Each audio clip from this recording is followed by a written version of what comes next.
Oh, here we go. My. Here we go again. Now this amendment is extremely bad. I think it's a little bizarre also. I'll get to that point. I was actually surprised, pleasantly surprised to hear that my friend on the other side of the aisle is interested in public opinion and long-standing policies. The public is overwhelmingly for access to legal abortion. And you know what else was long-standing? Roe v. Wade. Uh-oh.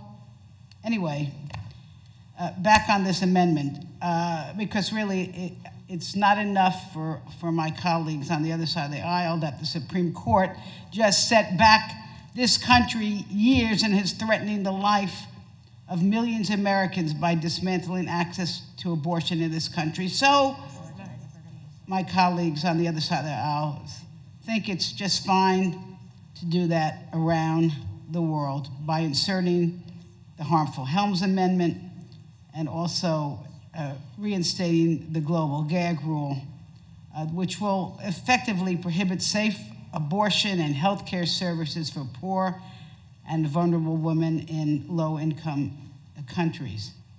Now, and also, and I'm going to get to this later. Also, it forces providers of healthcare service to choose between providing their patients services and providing them with accurate information. Now, I don't usually like to get into the weeds, but just to tell you how bizarre this amendment is, I'm going to go into the weeds.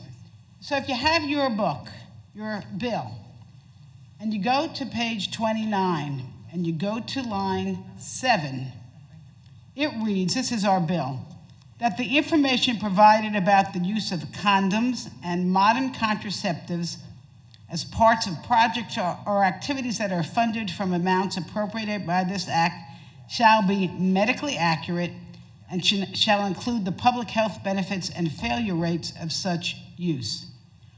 Well, this amendment takes out the word modern contraceptives. In other words, let's go back to what do you call it, the horse and the buggies, because maybe you're not aware, but there's all sorts of contraceptions, modern, medically proven contraceptions other than condoms. Really? You only want to give information around the world about condoms?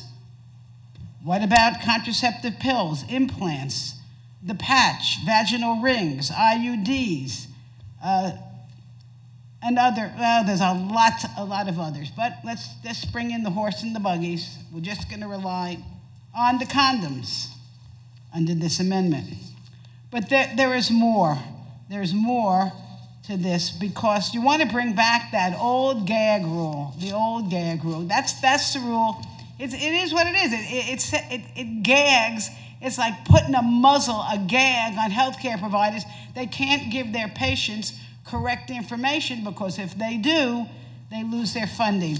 Now, George Bush had a gag rule, and a 2011 study found that in rural Ghana alone, there was a 12% increase in pregnancies, leading to an additional 200,000 abortions, and between 500,000 and 750,000 additional unplanned births. There's that gag rule. The Obama administration rescinded it, and then Mr. Trump not only reinstated the gag rule, he put it on steroids so that his administration expanded the rule to apply to all global health assistance. And it increased the amount of money affected from $600 million to $12 billion. Oh my goodness.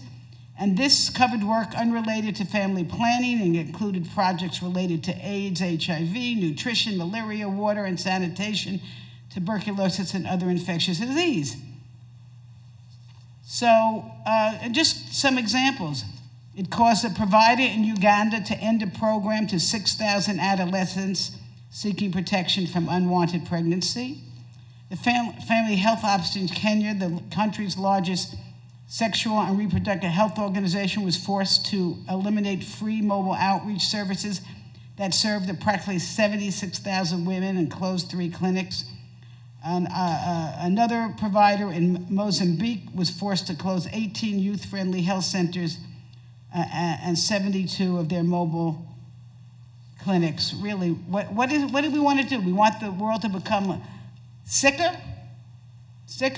May I remind you that many diseases start in other parts of the world and find themselves here. Well, anyway, in summary, here's what I respectfully suggest.